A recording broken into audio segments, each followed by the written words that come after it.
Hay momentos en que el corazón del creyente se turba no porque haya dejado de creer, sino porque todavía no está mirando con suficiente claridad a aquel en quien dice creer. Hay momentos en que la verdad que conocemos parece quedar cubierta por la niebla de la angustia. Sabemos que Dios reina, pero las circunstancias gritan. Sabemos que Cristo es fiel, pero el dolor insiste. Sabemos que hay promesas, pero el alma se siente sacudida como si el fundamento estuviera cediendo debajo de nuestros pies. Y es precisamente a un corazón así que el Señor Jesucristo dirige estas palabras: no se turbe vuestro corazón, creéis en Dios, creed también en mí. Estas palabras no fueron pronunciadas en un ambiente tranquilo, sin amenazas, sin dolor, sin sombras.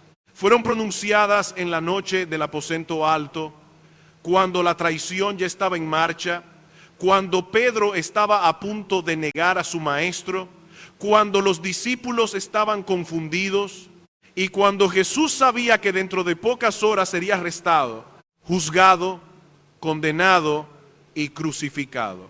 Si había alguien en aquella habitación que humanamente hablando podía concentrarse en su propio dolor, era Jesús, pero Él no lo hizo. No se encerró en autocompasión, no dijo nadie entiende mi carga. No exigió que todos se detuvieran a considerar lo que Él estaba a punto de sufrir.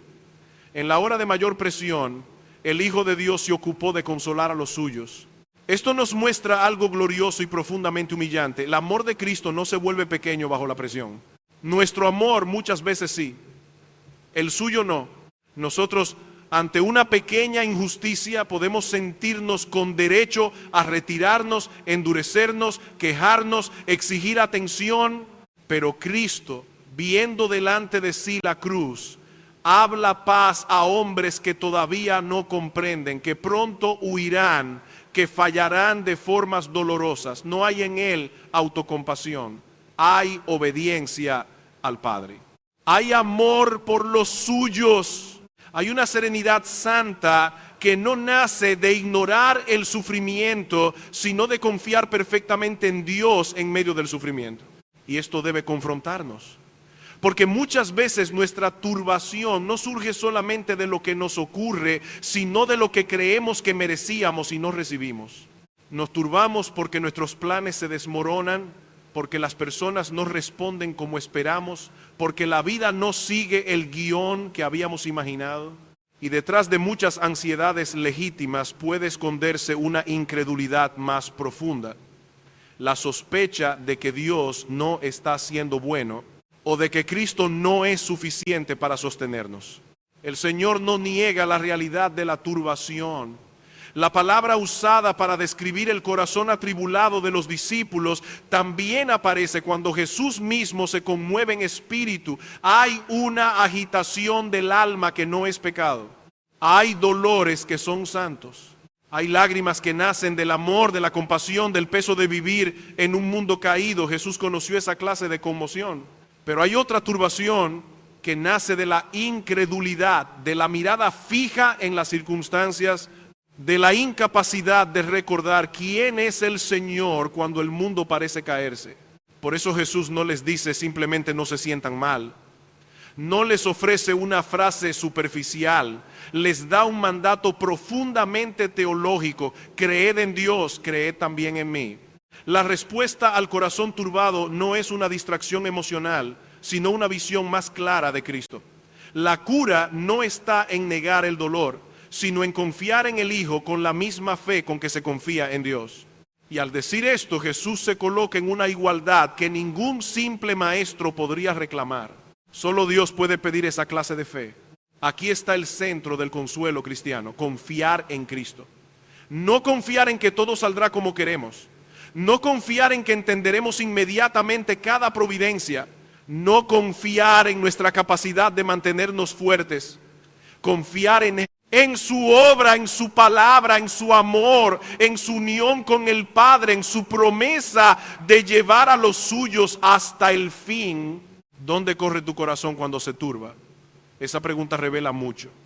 Algunos corren a la queja, otros corren al control, otros corren al entretenimiento, a la distracción, a la autosuficiencia, a la amargura. Otros incluso corren a una religiosidad externa, pero no necesariamente a Cristo. Podemos hablar de Dios y no descansar en Dios. Podemos leer promesas y seguir aferrados al temor. Podemos cantar sobre la soberanía del Señor mientras por dentro vivimos como si todo dependiera de nosotros. Pero Jesús dice, creed también en mí. No hay otro fundamento capaz de sostener el alma cuando la turbación llega. Y en este pasaje el Señor no nos da un consuelo vago, nos da razones concretas para confiar. Nos habla de la casa del Padre, nos habla de un lugar preparado, nos habla de su regreso, nos habla de comunión con Él, nos habla de que Él mismo es el camino, la verdad y la vida, nos habla del Padre revelado en Él, nos habla de la obra que continuará por medio de los suyos, nos habla de la oración en su nombre. Todo el pasaje es una medicina para el corazón turbado, pero una medicina que solo puede recibirse por fe. Lo primero que Jesús coloca delante de sus discípulos es esto: en la casa de su Padre hay muchas moradas. No dice simplemente que hay un cielo impersonal, no dice que hay un destino espiritual indefinido. Dice, en la casa de mi Padre. Esa expresión tiene calor, pertenencia, seguridad. No se trata de llegar como extraños a un lugar desconocido, se trata de llegar a la casa del Padre, al hogar preparado para los hijos. Y esto debió ser especialmente consolador para Pedro. Piensen en eso. Pedro acaba de escuchar que negará al Señor 3 veces.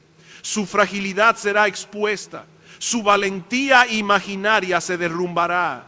Y sin embargo Jesús habla de un lugar en la casa del Padre. No porque Pedro sea fuerte, no porque Pedro merezca entrar, no porque su fidelidad sea suficiente, sino porque Cristo irá a preparar lugar mediante su muerte, su resurrección y su ascensión. La seguridad del creyente no descansa en la firmeza de su propio corazón, sino en la obra perfecta del Salvador. Si nuestra entrada a la casa del Padre dependiera de la calidad de nuestra obediencia, ninguno podría descansar. ¿Cómo sabríamos que hemos hecho suficiente? ¿Cómo sabríamos que hemos amado lo suficiente, servido lo suficiente, sufrido lo suficiente, sido fieles lo suficiente? Pero Jesús no dice, ustedes preparen su lugar. Dice, yo voy a preparar lugar para vosotros. Y esa preparación no consiste en construir habitaciones como si el cielo estuviera incompleto. Consiste en abrir el camino por medio de su obra redentora. Sin cruz no hay entrada, sin sangre no hay perdón, sin resurrección no hay esperanza, sin Cristo no hay casa del Padre para nosotros. Por eso el consuelo cristiano comienza aquí. Hay un lugar para los suyos y ese lugar fue asegurado por Cristo. Pero el Señor todavía dirá algo más precioso. Porque lo más glorioso de la casa del Padre no será simplemente estar en un lugar sin dolor, sino estar con Él. Jesús dice, vendré otra vez y os tomaré a mí mismo para que donde yo estoy, vosotros también estéis. Debemos leer esa palabra con cuidado. El consuelo principal que el Señor ofrece no es simplemente un lugar mejor, sino su propia presencia. Él no dice solamente los llevaré al cielo, dice os tomaré a mí mismo. El centro de la esperanza cristiana no son calles de oro, ni puertas de perla, ni una imaginación material de mansiones celestiales. Todo eso, aun cuando la Escritura use el lenguaje glorioso para describir la realidad futura, no es el corazón del consuelo. El corazón del cielo es Cristo. Y esto revela algo de nuestro propio corazón. ¿Qué es lo que más deseamos cuando pensamos en la eternidad? ¿Descanso sin dolor? ¿Reencuentros? ¿Ausencia de lágrimas? ¿Liberación de problemas? Todo eso será verdadero y precioso. Pero si podemos imaginar el cielo sin Cristo como nuestra mayor alegría, entonces todavía no hemos entendido la esperanza cristiana. La casa del Padre es gloriosa porque el Hijo está allí. La herencia es preciosa porque estaremos con Él. La vida eterna no es simplemente vivir para siempre, es conocer al único Dios verdadero y a Jesucristo a quien Él ha enviado. Los discípulos estaban turbados porque iban a ser separados físicamente de aquel a quien amaban. Habían pasado más de 3 años con Jesús. Habían caminado con Él, comido con Él, escuchado su voz, visto su compasión, contemplado su autoridad, recibido su paciencia, y ahora Él les habla de partir. Por eso, ofrecerles una recompensa impersonal no habría bastado. Un niño que ha perdido a su madre no es consolado profundamente con un regalo costoso. Quiere a su madre. Los discípulos no necesitaban una descripción arquitectónica del cielo. Necesitaban saber que volverían a estar con Jesús. Y eso es precisamente lo que Él promete. Para que donde yo estoy, vosotros también estéis. Esa frase ha sostenido a santos en lechos de muerte, a mártires en cárceles, a creyentes cansados en medio de peregrinajes dolorosos. El creyente no camina hacia la nada, no camina hacia una oscuridad incierta, no camina hacia una esperanza vaga, camina hacia Cristo. La muerte para el creyente no es perderlo todo, es partir y estar con Cristo, lo cual es muchísimo mejor. Pero hay algo más. Jesús no solo promete comunión futura, promete comunión perfecta. En este mundo nuestra comunión con Él es real, pero todavía está mezclada con debilidad. Oramos y nuestra mente se distrae. Cantamos y de pronto descubrimos que nuestros pensamientos se han ido a otro lugar. Escuchamos la palabra y luchamos con cansancio, ansiedad, preocupaciones, frialdad. Queremos amar más, pero nuestro amor es inconstante. Queremos contemplar más, pero nuestra atención se quiebra. Queremos obedecer más, pero sentimos la resistencia de la carne. ¿No es doloroso eso? Estar ante la palabra de Dios y sentir el corazón lento, doblar las rodillas y descubrir que la mente vaga, venir al culto a adorar y tener que traer el alma de regreso una y otra vez. Eso no será así para siempre. Llegará el día en que nuestra comunión con Cristo será ininterrumpida, sin distracción, sin pecado, sin cansancio, sin tinieblas interiores. Lo veremos como Él es y al verlo seremos semejantes a Él. Esta esperanza no es escapismo, es combustible para la fidelidad presente. El creyente que sabe hacia dónde va puede soportar mejor el camino. No porque el camino deje de doler, sino porque el destino ya está asegurado. No porque las lágrimas sean irreales, sino porque no tendrán la última palabra. No porque la turbación nunca vuelva, sino porque Cristo ha hablado una promesa más firme que nuestra turbación. Pero en medio de esta promesa los discípulos siguen confundidos. Jesús les dice: ¿y sabéis a dónde voy? ¿Y sabéis el camino? Y Tomás responde: Señor, no sabemos a dónde vas. ¿Cómo pues podemos saber el camino? No seamos duros con Tomás sin mirarnos a nosotros mismos. Hay momentos en que el alma está tan cargada que no procesa bien lo que ya sabe. La turbación no siempre borra la verdad de nuestra mente, pero puede impedirnos usarla correctamente. Uno puede conocer una doctrina y en la hora de angustia vivir como si no la conociera. ¿Cuántas veces nos ocurre eso? Sabemos que Dios es Padre, pero nos sentimos huérfanos. Sabemos que Cristo intercede, pero oramos como si estuviéramos solos. Sabemos que el cielo está asegurado, pero vivimos como si esta vida fuera nuestra herencia final.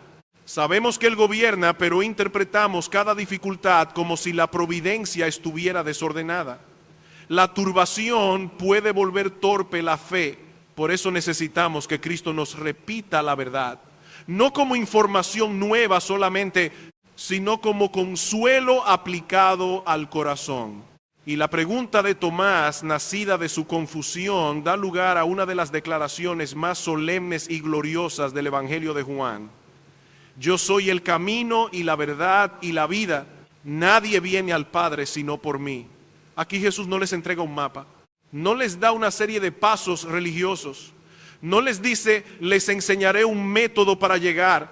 Él se presenta a sí mismo como la respuesta total a la necesidad humana. Él no solo muestra el camino, Él es el camino. Él no solo enseña la verdad, Él es la verdad. Él no solo ofrece vida, Él es la vida. Esta afirmación destruye toda falsa seguridad religiosa. Si Jesús es el camino, entonces no hay otro.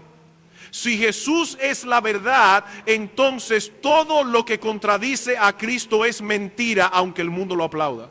Si Jesús es la vida, entonces fuera de Él no hay vida verdadera. Aunque una persona tenga moralidad, religión, éxito, conocimiento o sinceridad, nadie viene al Padre sino por Él. No algunos, no la mayoría, nadie. En una época pluralista, esta declaración suena ofensiva. Pero la pregunta no es si nuestra época la considera ofensiva.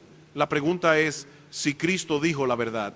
Y si Cristo dijo la verdad, entonces el acto más amoroso no es suavizar sus palabras, sino proclamarlas con humildad y claridad. Porque si solo hay un camino, callarlo no es compasión.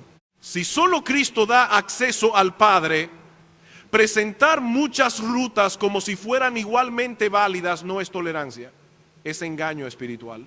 Y así, el consuelo del corazón turbado se vuelve también llamado evangelístico. Creyente, no temas.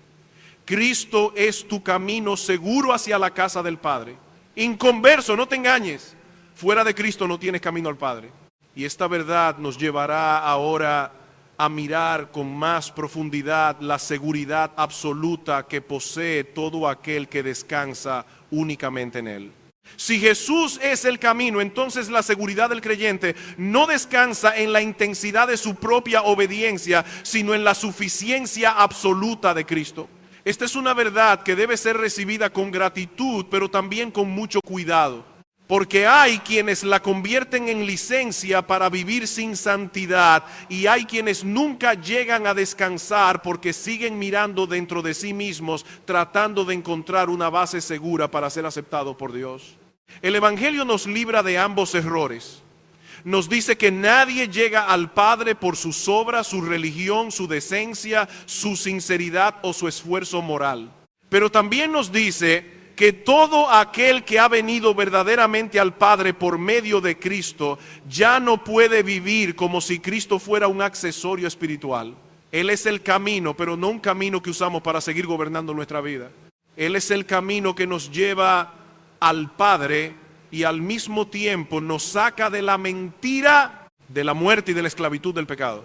Piense en la pregunta que todos tendríamos que hacernos si la salvación dependiera de nosotros. ¿Cuánto sería suficiente? ¿Cuántas buenas obras bastarían?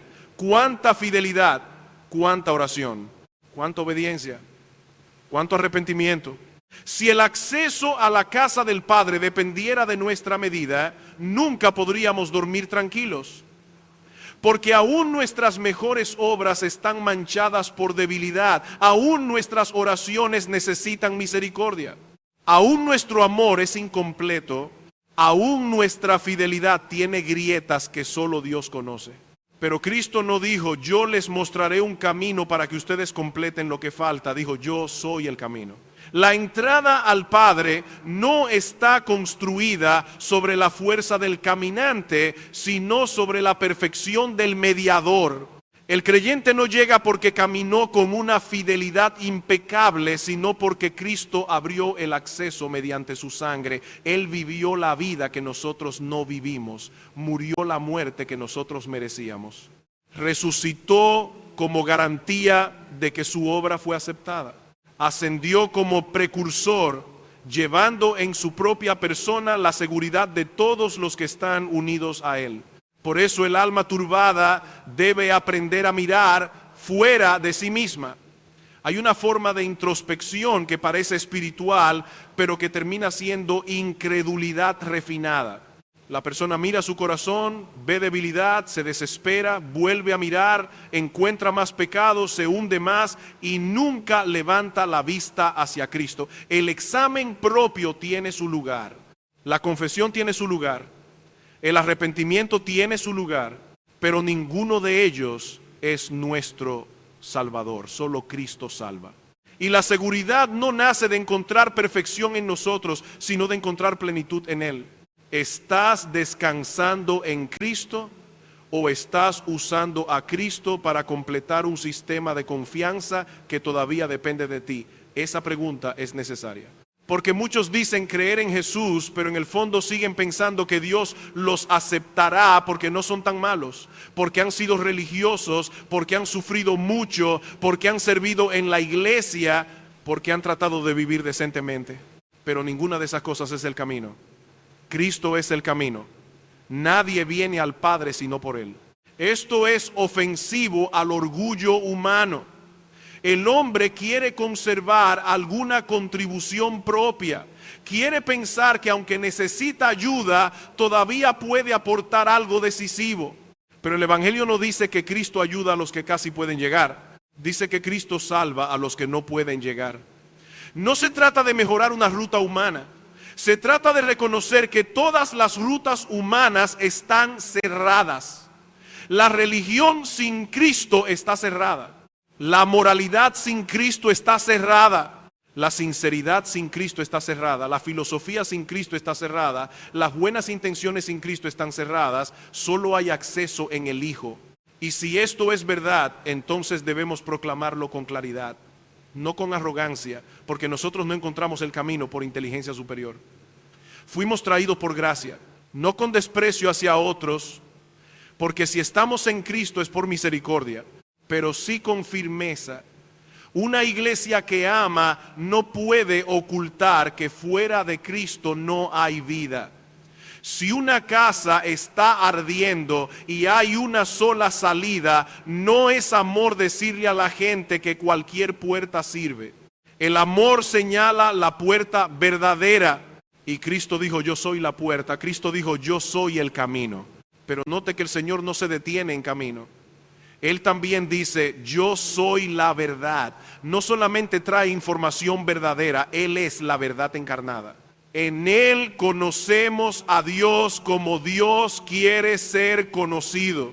En Él se revela el carácter del Padre, la santidad del Padre, la misericordia del Padre, la justicia del Padre, el amor del Padre. Por eso rechazar a Cristo no es rechazar una opinión religiosa entre muchas, es rechazar la revelación suprema de Dios. Y Él es la vida. No una inspiración para vivir mejor, no un símbolo de esperanza, vida. Fuera de Él el hombre puede existir, razonar, trabajar, amar de manera limitada, construir, lograr, aparentar éxito, pero espiritualmente está muerto. La vida eterna no es una mejora del proyecto humano, es una vida recibida de Cristo, en Cristo y para Cristo. El que tiene al Hijo tiene la vida. El que no tiene al Hijo de Dios no tiene la vida. Entonces, el corazón turbado del creyente debe oír esto como consuelo. Tu futuro no depende de que tú encuentres un camino en medio de la confusión. Cristo es tu camino. Tu mente no depende de fabricar una verdad estable en medio del caos. Cristo es la verdad. Tu alma no depende de sostener vida en sí misma. Cristo es tu vida. Y el pecador sin Cristo debe oírlo como advertencia. No hay acceso al Padre por ningún otro nombre. Pero Jesús va más lejos todavía. Porque al decir que nadie viene al Padre sino por Él, inmediatamente abre ante los discípulos otra realidad gloriosa. Conocer a Cristo es conocer al Padre. Ver a Cristo es ver al Padre. Y esto significa que el consuelo del creyente no está reservado solamente para el futuro. Ya ahora por medio del Hijo disfrutamos el privilegio de conocer y acercarnos al Padre Celestial. Felipe dice, Señor, muéstranos el Padre y nos basta. Esa petición revela un anhelo profundo, pero también una ceguera dolorosa. Felipe quiere ver al Padre, pero no ha comprendido que en Cristo el Padre ya se ha dado a conocer de manera plena. Por eso Jesús responde con una mezcla de ternura y reprensión. Tanto tiempo hace que estoy con vosotros y no me has conocido, Felipe. El que me ha visto a mí, ha visto al Padre. Estas palabras son demasiado grandes para ser tratadas con prisa. Jesús no está diciendo simplemente que Él se parece al Padre en ciertos aspectos. No está diciendo que Él es un buen representante moral de Dios, como un profeta fiel o un maestro autorizado. Está diciendo que verlo a Él es ver al Padre. Conocerlo a Él es conocer al Padre. Escuchar sus palabras es recibir la revelación del Padre. Contemplar sus obras es ver al Padre obrando en Él. La unidad entre el Hijo y el Padre es tan profunda que no podemos tener al uno sin el otro. Y he aquí el consuelo se vuelve teología. No una teología fría, abstracta, reservada para debates académicos, sino la clase de verdad que sostiene un corazón que tiembla. Jesús no consuela a sus discípulos con frases ligeras. Les habla del Padre, del Hijo, de su unidad, de su obra, de la morada eterna, de la comunión futura y presente. Les da doctrina, les da verdad. Porque el alma atribulada no necesita menos verdad. Necesita la verdad de Dios aplicada con poder por el Espíritu Santo. Hay personas que cuando sufren dicen, no me hables de teología, háblame de algo práctico. Pero ¿qué puede ser más práctico que saber quién es Dios? ¿Qué puede consolar más profundamente que conocer que el Dios soberano es Padre para nosotros por medio de Cristo? ¿Qué puede sostener al alma más que saber que el Hijo no nos revela a un Dios distante, indiferente o incierto, sino al Padre que ama, cuida, gobierna y recibe a los suyos? Si nuestras emociones no están siendo gobernadas por la verdad, serán gobernadas por las circunstancias. Y cuando las circunstancias gobiernan, el corazón se turba fácilmente. Un diagnóstico, una traición, un problema familiar, una pérdida económica, una incertidumbre sobre el futuro, una debilidad persistente y de pronto la mente empieza a construir escenarios oscuros. Pero Jesús nos dirige al Padre, no como una idea genérica de divinidad, sino al Padre revelado en el Hijo. El que ha visto a Cristo ha visto al Padre. Esto significa que no tenemos derecho a imaginar a Dios de una manera distinta a como Cristo lo ha revelado.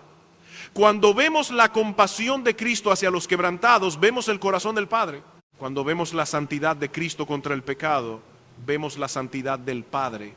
Cuando vemos la paciencia de Cristo con discípulos lentos para entender, vemos la paciencia del Padre. Cuando vemos a Cristo llorar ante la tumba de Lázaro, vemos que el Padre no es indiferente al dolor de los suyos. Cuando vemos a Cristo ir a la cruz, vemos hasta dónde llega el amor redentor de Dios. ¿No es esto lo que necesitamos recordar cuando el corazón se turba?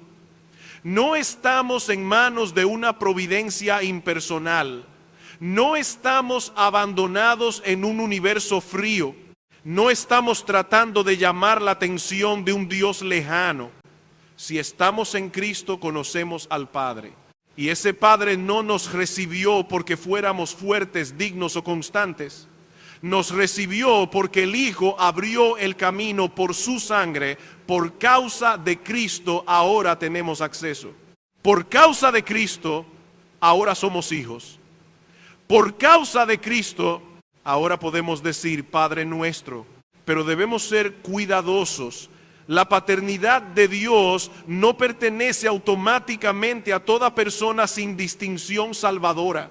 La Escritura presenta a Dios como creador de todos, pero Padre redentor de los que están en Cristo. No podemos disfrutar los beneficios de la casa del Padre mientras rechazamos al Hijo. No se llega al Padre evitando al Hijo. No se conoce al Padre ignorando al Hijo. No se recibe el consuelo de la paternidad divina mientras se rehúsa el camino exclusivo que Dios ha establecido. Por eso Jesús une estas verdades. Él es el camino al Padre y Él es la revelación del Padre. Fuera de Cristo, el hombre no solo está perdido en cuanto a dirección, está ciego en cuanto a Dios. Puede tener religión, puede tener intuiciones espirituales, puede tener conceptos elevados, pero no conoce al Padre salvadoramente. Solo el Hijo revela al Padre. Y solo por el Hijo somos llevados al Padre. Ahora bien, para el creyente esto no es solamente una promesa futura, es una realidad presente. Jesús más adelante dirá que el que lo ama será amado por su Padre. y que el Padre y el Hijo vendrán a Él y harán morada con Él. Piensen eso. No solo vamos hacia la casa del Padre, por el Espíritu Dios ya ha hecho de nosotros su morada. No solo esperamos comunión perfecta en el futuro, ya ahora disfrutamos comunión verdadera, aunque todavía imperfecta. No solo seremos recibidos un día, ya hemos sido adoptados en Cristo. Entonces, cuando el corazón se turbe, debemos recordar, tengo Padre. No un Padre como los padres terrenales en su debilidad, sino el Padre perfecto, sabio, santo, amoroso y soberano. Un Padre que sabe lo que necesito antes de que yo lo pida. Un Padre que disciplina por amor. Un Padre que no comete errores. Un Padre que no olvida a sus hijos. Un Padre que no permitirá que una sola lágrima de los suyos sea desperdiciada. Un Padre que me guarda hasta la casa final. ¿Estoy viviendo como hijo o como huérfano espiritual? Esa pregunta es necesaria. Porque muchos creyentes, aunque doctrinalmente afirman la paternidad de Dios, emocionalmente viven como si estuvieran solos. Oran como si Dios fuera difícil de convencer. Sufren como si nadie los cuidara. Se afanan como si todo dependiera de sus manos. Temen como si el futuro estuviera suelto. Pero Jesús dice, si me habéis visto a mí, habéis visto al Padre. Y si estás en mí, no estás fuera del cuidado del Padre. Este consuelo es profundo, pero no nos llama a pasividad, porque el mismo Cristo que revela al Padre también dice que los que creen en Él harán las obras que Él hace, y aún mayores porque Él va al Padre. Es decir, mientras esperamos la casa del Padre, no quedamos en este mundo sin propósito. Somos consolados para servir. Somos sostenidos para proclamar. Somos llevados al Padre para participar en la obra que el Padre continúa haciendo por medio de la palabra. Y eso nos conduce a una verdad extraordinaria. El corazón turbado no solo necesita recordar su destino, sino también su misión. Jesús dice, de cierto os digo, el que en mí cree, las obras que yo hago, Él las hará también, y aún mayores hará porque yo voy al Padre. Estas palabras han sido mal entendidas muchas veces.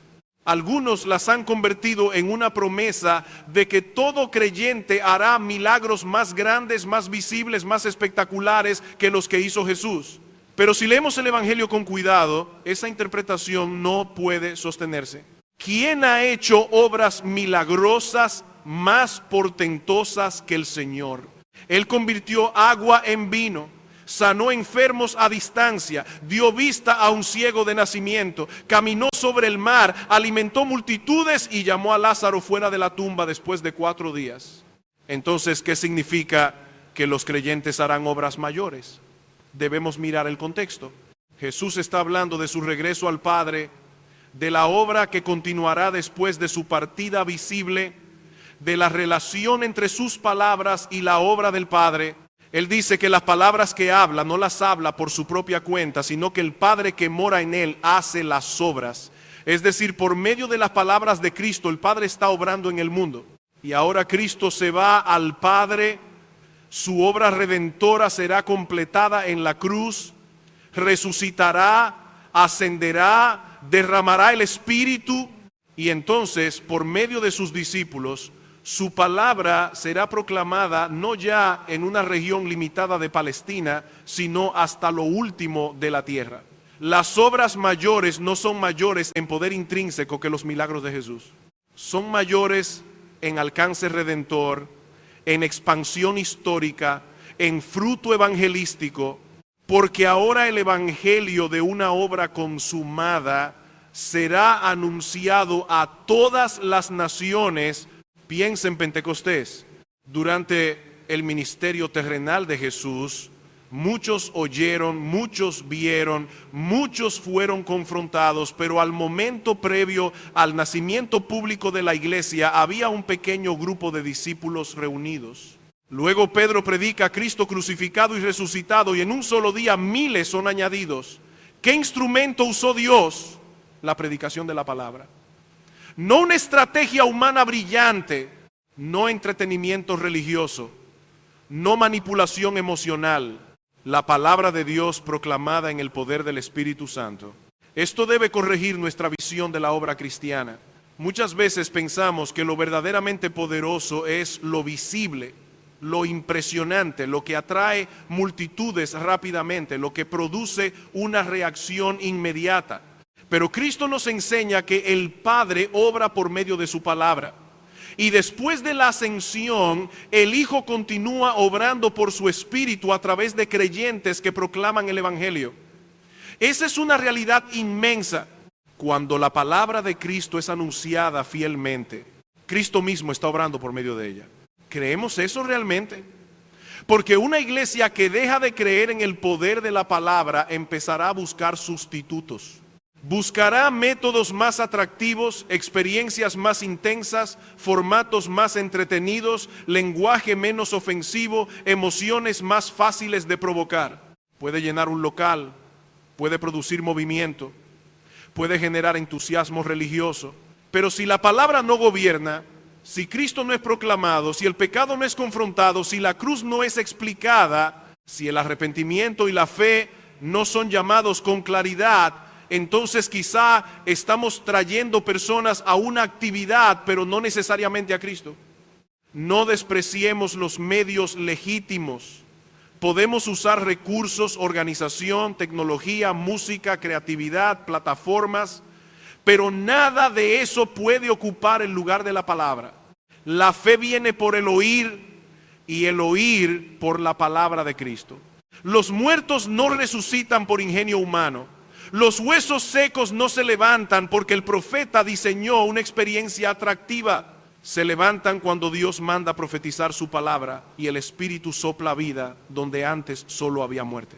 El pasaje de Ezequiel 37 nos ayuda a ver esto con claridad. Un valle lleno de huesos secos, secos en gran manera. Humanamente no hay esperanza. Dios pregunta, ¿vivirán estos huesos? Y el profeta responde con humildad, Señor, tú lo sabes. Entonces Dios manda predicar. Y cuando la palabra es proclamada, los huesos se juntan, reciben tendones, carne, piel y finalmente aliento. No porque Ezequiel tuviera poder en sí mismo, sino porque Dios obra por medio de su palabra. Eso es lo que necesitamos recordar en la iglesia. No estamos llamados a entretener cadáveres espirituales. Estamos llamados a predicar la palabra por la cual Dios da vida. No estamos llamados a maquillar huesos secos para que parezcan menos muertos. Estamos llamados a proclamar a Cristo confiando en que el Espíritu puede hacer lo que nosotros no podemos. Si perdemos esa confianza, cambiaremos la predicación por espectáculo, la enseñanza por distracción, el evangelio por terapia, la adoración por consumo. Y aquí debemos examinar no solo a la iglesia en general, sino nuestro propio corazón. ¿Confiamos realmente en que la palabra es suficiente? ¿O pensamos que la Biblia necesita ser acompañada por algo más poderoso para producir fruto? ¿Nos avergonzamos de la sencillez de la predicación? ¿Creemos que anunciar a Cristo crucificado y resucitado sigue siendo el medio de Dios para salvar? Una generación impaciente siempre estará tentada a cambiar lo que Dios ordenó por lo que parece funcionar más rápido. Pero Jesús no dejó a sus discípulos sin recursos. Él no dice, harán obras mayores para luego abandonarlos a su propia fuerza. Inmediatamente habla de la oración y todo lo que pidiereis al Padre en mi nombre lo haré para que el Padre sea glorificado en el Hijo. Esto no es una promesa suelta para satisfacer deseos egoístas. Está en el contexto de la misión. Cristo está diciendo, mientras proclaman mi obra, mientras llevan mi palabra, mientras participan en esta misión que se extenderá hasta las naciones, pidan en mi nombre, descansen en mis méritos, busquen mi gloria y yo proveeré lo que necesitan. Orar en el nombre de Jesús no es añadir una fórmula al final como si fuera una palabra mágica. Es acercarse a Dios sobre la base de los méritos de Cristo y para la gloria de Cristo.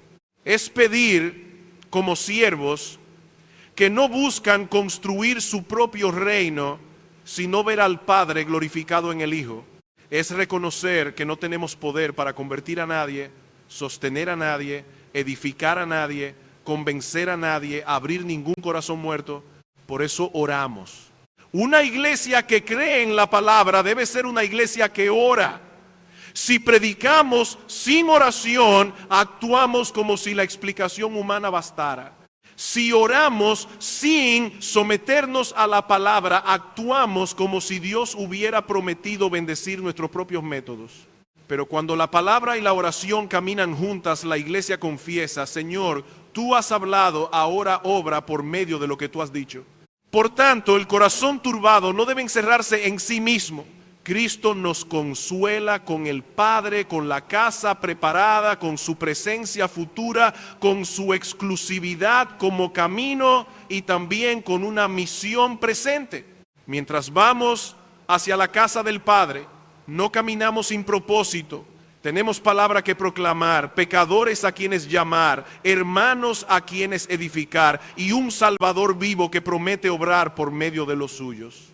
Pero aún queda una pregunta pastoral: ¿cómo lucha un creyente hoy, en medio de sus problemas concretos, contra la ansiedad, la turbación y la autocompasión? La respuesta no será menos teológica. Será precisamente la teología de este pasaje aplicada al alma que tiembla. La lucha contra la turbación no se gana simplemente diciéndole al corazón que se calme. El corazón humano no obedece fácilmente a órdenes vacías. Cuando está asustado, necesita razones. Cuando está confundido, necesita verdad. Cuando está cansado, necesita recordar quién es Dios. Por eso Jesús no ofrece a sus discípulos una frase emocional, sino una revelación profunda. Les habla de la casa del Padre, de su regreso, de sí mismo como el camino, la verdad y la vida del Padre revelado en Él, de la obra que continuará por medio de ellos y de la oración en su nombre. Esto nos enseña que el consuelo cristiano no es menos teológico, sino más teológico. No necesitamos menos doctrina en la aflicción, necesitamos doctrina viva, aplicada, recibida por fe. Necesitamos recordar que la verdad de Dios no fue dada para llenar la mente de información fría, sino para sostener el alma cuando la tierra tiembla. Una teología que no consuela al creyente atribulado probablemente no ha descendido todavía del cuaderno al corazón. Pero una emoción que no se somete a la verdad bíblica tarde o temprano nos llevará al desorden. ¿Con qué estás luchando hoy? Tal vez con un matrimonio difícil, tal vez con un hijo rebelde, tal vez con una enfermedad que no mejora, tal vez con problemas económicos, tal vez con una soledad que nadie ve, tal vez con una culpa antigua que vuelve a acusarte, tal vez con miedo al futuro, tal vez con una providencia que no entiendes. El Señor no minimiza tu dolor, pero tampoco permite que tu dolor se convierta en el lente final con el que interpretas la realidad. Él te llama a confiar en Él. No se turbe vuestro corazón. Esa palabra no significa que el creyente nunca llorará. No significa que la fe madura sea insensible. No significa que la ansiedad desaparezca mecánicamente cuando repetimos un versículo. Significa que el corazón no debe entregarse a la incredulidad como si Cristo no hubiera hablado. La turbación puede tocar la puerta, pero no debe convertirse en el amo de la casa. La tristeza puede ser real, pero no debe destronar la promesa. El dolor puede ser profundo, pero no debe definir a Dios. Aquí debemos hablar con sobriedad sobre la autocompasión. Jesús experimentó dolor, angustia, tristeza, compasión, lágrimas, pero nunca autocompasión pecaminosa. Nunca se encerró en una narrativa donde él era víctima de un padre injusto. Nunca sospechó que la voluntad del Padre era cruel. En Getsemaní su angustia fue real, pero su oración terminó en rendición. No se haga mi voluntad, sino la tuya. La autocompasión, en cambio, muchas veces toma el dolor real y lo mezcla con incredulidad, orgullo y acusación silenciosa contra Dios. Debemos examinarnos. Hay sufrimientos legítimos. Hay heridas reales, hay cargas que merecen lágrimas, pero también hay momentos en que empezamos a cultivar una tristeza centrada en nosotros mismos, una tristeza que ya no busca refugio en Cristo, sino que alimenta resentimiento. Decimos, tal vez no con palabras, pero sí con el corazón: Dios ha sido demasiado duro conmigo. Nadie entiende. No merezco esto. Mi historia debería haber sido diferente. Y poco a poco la turbación se convierte en queja, la queja en amargura, la amargura en distancia espiritual. ¿Qué hace Jesús con un corazón así? No lo aplasta, le habla, lo llama a creer, le muestra al Padre, le recuerda el destino final, le recuerda que Cristo mismo es el camino, le recuerda que no está sin propósito, le recuerda que puede pedir en su nombre, le recuerda que la separación no es final, que la casa está preparada, que la comunión perfecta viene, que el Padre cuida, que el Hijo reina, que el Espíritu obrará. El creyente debe aprender a predicarse estas verdades, no como frases memorizadas sin vida, sino como realidades que gobiernan. Cuando el corazón diga estoy solo, respóndele: tengo un Padre en los cielos y Cristo me ha revelado su corazón. Cuando el corazón diga no sé hacia dónde voy, respóndele: Cristo es el camino y Él me llevará hasta la casa del Padre. Cuando el corazón diga no puedo más, respóndele: mi comunión ahora es imperfecta, pero un día estaré con Cristo sin pecado, sin distracción y sin lágrimas. Cuando el corazón diga mi vida no tiene utilidad, respóndele: mientras permanezco aquí, Dios puede obrar por medio de su palabra y de mi obediencia débil. Pero esto requiere fe. No una fe genérica, fe en Cristo. Fe que descansa en su palabra aun cuando el alma no siente inmediatamente alivio. Fe que dice: Señor, no entiendo todo lo que haces, pero tú eres el camino. No veo todo lo que viene, pero tú eres la verdad. Me siento débil, pero tú eres la vida. Mi corazón está turbado, pero tú no mientes. Mis circunstancias cambian, pero tú eres el mismo. Y esta fe debe expresarse en oración. Jesús dice que todo lo que pidamos en su nombre, Él lo hará para que el Padre sea glorificado en el Hijo. En el contexto, esto está ligado a la misión, pero no está desconectado de nuestra dependencia diaria. Orar en el nombre de Jesús es venir al Padre sin méritos propios, apoyados en el Hijo, buscando la gloria del Hijo. Es decir, Padre, no vengo porque soy fuerte, vengo porque Cristo es suficiente. No vengo porque sé manejar mi vida, vengo porque necesito tu gracia. No vengo para que se haga mi reino, sino para que tu nombre sea glorificado en el Hijo. ¿Cuántas turbaciones se profundizan porque dejamos de orar? ¿Cuántas ansiedades se vuelven más fuertes porque hablamos mucho con nosotros mismos y poco con el Padre? ¿Cuántas cargas se vuelven insoportables porque intentamos llevarlas como si fuéramos huérfanos? Si estamos en Cristo, no somos huérfanos.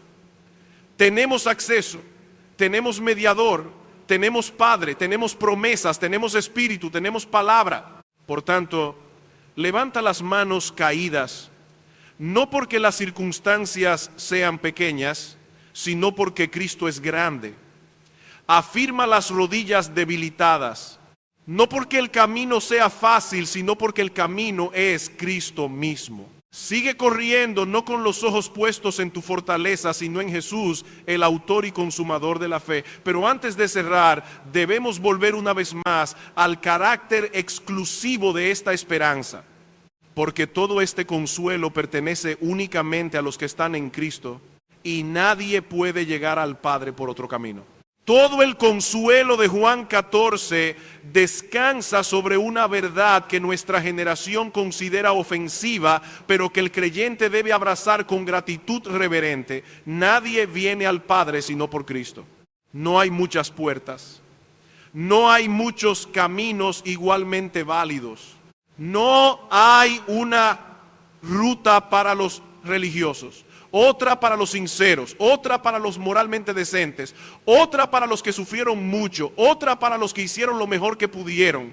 Jesús no deja espacio para esa ilusión. Él dice, dos plen, nadie viene al Padre sino por mí.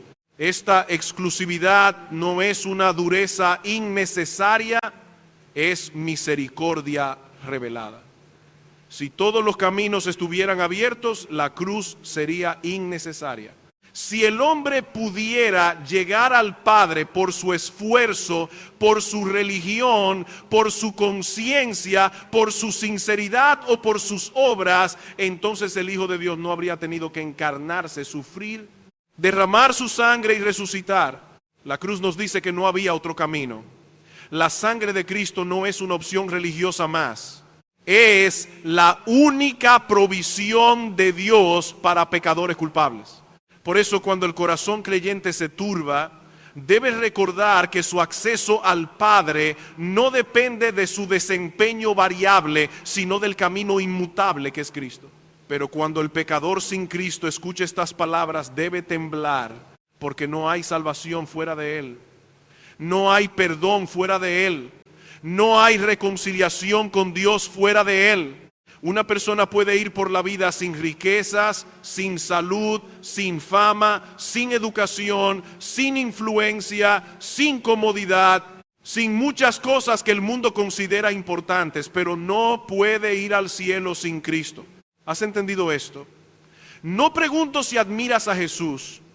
No pregunto si respetas la moral cristiana. No pregunto si tienes alguna tradición religiosa. No pregunto si vienes de una familia creyente. Pregunto si estás en Cristo. Pregunto si has dejado de confiar en ti mismo. Pregunto si has reconocido que tus buenas obras no pueden abrir la casa del Padre. Pregunto si has venido al único camino con manos vacías, buscando misericordia en el único Salvador. Muchos quieren el consuelo de Juan 14 sin someterse al Cristo de Juan 14. Quieren que no se turbe su corazón, pero no quieren creer en el Hijo. Quieren la idea de la casa del Padre, pero no quieren pasar por el camino que el Padre estableció. Quieren paz, pero no arrepentimiento. Quieren esperanza, pero no señorío. Quieren cielo, pero no cruz. Eso es imposible. El consuelo bíblico nunca está separado de la verdad bíblica. Y la verdad bíblica nos dice que Cristo es el camino, la verdad y la vida. Para el creyente esto debe producir seguridad. No una seguridad arrogante, sino una seguridad adoradora. Si Cristo es el camino, entonces Él no perderá a los que caminan en Él. Si Él fue a preparar lugar mediante su obra redentora, entonces no habrá error en la lista de los redimidos. Si Él prometió venir otra vez y tomarnos a sí mismo, entonces nuestra esperanza no descansa en una emoción pasajera, sino en la palabra del Hijo de Dios. Él no miente, Él no abandona, Él no empieza una obra para dejarla incompleta. Pero esa seguridad no debe producir indiferencia, debe producir peregrinaje santo. Vamos a la casa del Padre, por tanto no podemos vivir como si esta tierra fuera nuestro hogar definitivo. Vamos a estar con Cristo, por tanto no podemos hacer las paces con aquello que ofende a Cristo. Tenemos comunión con el Padre por medio del Hijo, por tanto no podemos vivir como huérfanos esclavizados por ansiedad, ni como rebeldes que usan la gracia para justificar su pecado. El alma turbada necesita mirar hacia adelante, pero también necesita caminar fielmente ahora. Jesús no consuela a sus discípulos para que se retiren de la obediencia, los consuela para que sigan. Les promete el hogar futuro, pero también les habla de obras mayores. Les revela al Padre, pero también les enseña a pedir en su nombre. Les dice que no se turben, pero no porque no haya misión, sino porque la misión será sostenida por Él. Esto es importante. La esperanza futura no nos hace inútiles en el presente. Al contrario, nos libera para servir. Si mi futuro está asegurado en Cristo, no necesito vivir paralizado por el temor. Si mi acceso al Padre está asegurado por Cristo, no necesito probar mi valor ante los hombres. Si mi comunión eterna con el Señor está prometida, puedo gastar mi vida en obediencia, aun cuando esa obediencia sea costosa, escondida o mal entendida. Entonces debemos preguntarnos, ¿Qué estamos haciendo mientras caminamos hacia la casa del Padre? ¿Estamos usando la esperanza celestial como excusa para pasividad? ¿Estamos dejando que la turbación nos vuelva estériles? ¿Estamos tan concentrados en nuestros problemas que hemos olvidado que Cristo todavía obra por medio de su palabra? El creyente no es llamado a negar sus cargas, pero tampoco a ser gobernado por ellas. Somos peregrinos con destino y siervos con misión. Y para cumplir esa misión necesitamos oración.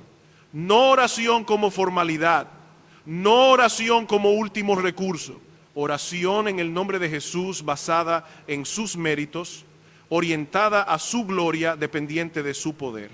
Debemos pedir que el Padre sea glorificado en el Hijo, pedir que la palabra corra, pedir que pecadores sean vivificados, pedir que la iglesia no sustituya la predicación por entretenimiento, pedir que nuestros corazones no se acostumbren a una vida sin fruto, pedir que el Señor nos libre tanto de la ansiedad incrédula como de la comodidad estéril, porque Cristo no nos ha dejado sin consuelo ni sin tarea. Tenemos, Padre, tenemos camino, tenemos verdad, tenemos vida, tenemos promesa, tenemos misión, tenemos acceso, tenemos un Salvador que fue a preparar lugar y que vendrá otra vez. Y si todo esto es verdad, entonces el corazón turbado no debe rendirse ante la desesperación, sino levantarse en fe, mirar a Cristo y seguir corriendo hacia la casa del Padre. Pero al cerrar, debemos reunir todas estas verdades en una sola exhortación. No se turbe vuestro corazón, no porque el mundo sea fácil, sino porque Cristo es suficiente, no porque no haya dolor, sino porque el Padre ha preparado un hogar. No porque seamos fuertes, sino porque Jesús es el camino, la verdad y la vida. No se turbe vuestro corazón. Estas palabras no son livianas, no vienen de alguien que desconoce el dolor, vienen del Salvador que está a pocas horas de la cruz. Vienen del Hijo que sabe que será entregado, abandonado, juzgado y clavado por pecadores. Vienen de aquel que podía mirar su propia agonía y sin embargo consolar a discípulos débiles. Por eso tienen autoridad. Cristo no nos habla desde una comodidad distante. Nos habla desde el camino de la obediencia, desde la sombra de la cruz, desde una confianza perfecta en el Padre. Y esa es precisamente la razón por la que podemos llevar nuestro corazón turbado a Él. No a un Cristo que minimiza nuestras lágrimas, sino a un Cristo que conoce la angustia sin ceder a la incredulidad. No a un Cristo que promete una vida sin dolor, sino a un Cristo que promete llevarnos hasta la casa del Padre. No a un Cristo que nos ofrece distracciones temporales, sino a un Cristo que se presenta a sí mismo como el camino, la verdad y la vida.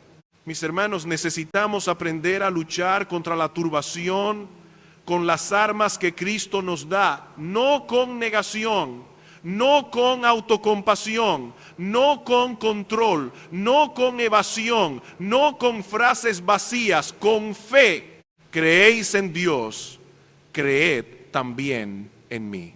Cuando el alma se agite, mire a Cristo. Cuando el futuro parezca incierto, mire a Cristo. Cuando la culpa acuse, mire a Cristo. Cuando la debilidad de su propia fe le asuste, mire a Cristo. Él fue a preparar lugar, Él abrió el camino. Él reveló al Padre, Él promete venir otra vez. Él no perderá a los suyos. Hay un lugar en la casa del Padre para todos los que descansan en Cristo. No porque hayan sido fuertes como debían, no porque su obediencia haya llenado la medida, no porque sus lágrimas hayan pagado la deuda. Hay lugar porque Cristo fue a la cruz. Hay lugar porque el Cordero fue inmolado. Hay lugar porque el Hijo resucitó y ascendió como precursor. Hay lugar porque su sangre habla mejor que nuestras acusaciones. Hay lugar porque la justicia de Dios ya no tiene cuentas pendientes contra los que están unidos al Salvador. Y lo más glorioso de ese lugar no será simplemente que no habrá enfermedad, ni muerte, ni pecado, ni lágrimas. Todo eso será precioso. Pero lo más glorioso será Cristo mismo. Él vendrá y nos tomará a sí mismo, para que donde Él está, nosotros también estemos. Nuestra comunión será perfecta, nuestra adoración no se distraerá, nuestra mente no vagará, nuestro amor no se enfriará, nuestra obediencia no será interrumpida por la carne, veremos su gloria, estaremos con Él y eso será muchísimo mejor. Pero hasta que llegue ese día, no caminamos como huérfanos. Por causa de Jesús, conocemos al Padre. El que ha visto al Hijo, ha visto al Padre. En Cristo vemos la santidad, la compasión, la paciencia, la sabiduría, la autoridad y el amor del Padre. Por eso, cuando el corazón quiera interpretar a Dios a través del dolor, debemos volver a interpretar el dolor a la luz de Cristo. No estamos en manos de una providencia cruel. Estamos bajo el cuidado de un Padre sabio, y ese Padre nos ha sido revelado en el Hijo que murió por nosotros. Tampoco caminamos sin misión. Mientras vamos hacia la casa del Padre, Cristo sigue obrando por medio de su palabra. Él ha prometido que los suyos harán obras mayores, no porque superemos su poder milagroso, sino porque después de su muerte, resurrección y ascensión, el Evangelio sería proclamado a todas las naciones. Los muertos oyen la voz del Hijo de Dios cuando su Evangelio es predicado, y los que oyen viven. Por eso nunca debemos sustituir la palabra por entretenimiento, ni la predicación por espectáculo, ni la oración por confianza en métodos humanos. Si queremos ver pecadores salvados, proclamemos a Cristo. Si queremos ver creyentes edificados, abramos la Escritura. Si queremos ver huesos secos vivir, no maquillemos la muerte espiritual, prediquemos la palabra de Dios y supliquemos al Espíritu que sople vida. La iglesia no necesita menos confianza en la palabra, necesita menos confianza en sí misma. Necesita doblar rodillas y decir: Señor, en el nombre de Cristo, por los méritos de Cristo, para la gloria de Cristo, obra por medio de tu verdad. Y tú, creyente atribulado, levanta las manos caídas, no porque tus circunstancias sean fáciles, sino porque tu Salvador es suficiente. No porque entiendas todo lo que Dios está haciendo, sino porque conoces al Padre en el Hijo. No porque tu fe sea fuerte en sí misma, sino porque Cristo es el autor y consumador de la fe. No porque el camino no tenga lágrimas, sino porque el camino es Cristo mismo y Él no falla.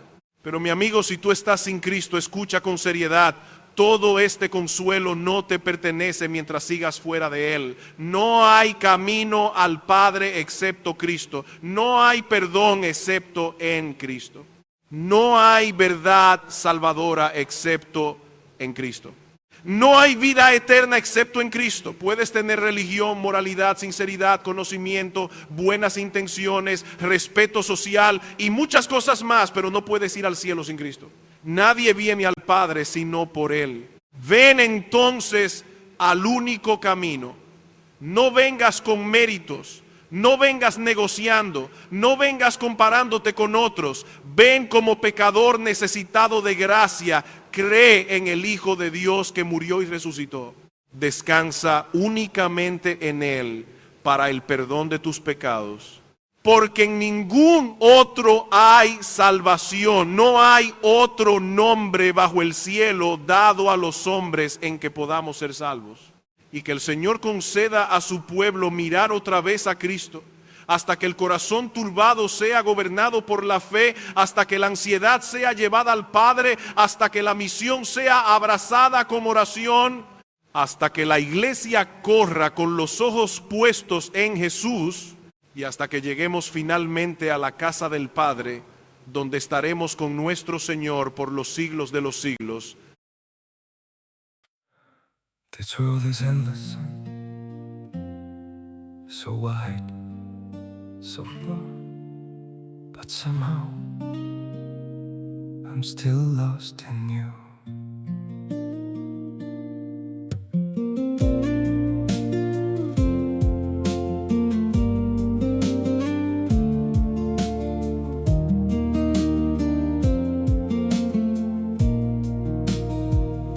The streets are full of moving moving shadows, countless places I could go. City shining, people passing, yet I still feel so alone. Every road keeps leading nowhere, every sky feels cold and blue. In this world so vast and open, I'm still lost in missing you. The world is wide, so wide before me, but I keep losing my way. Somewhere in the endless distance, your memory makes me stay. The world moves on without us, but my heart remains untrue. For no matter where these feet may wander, I'm still lost in missing you.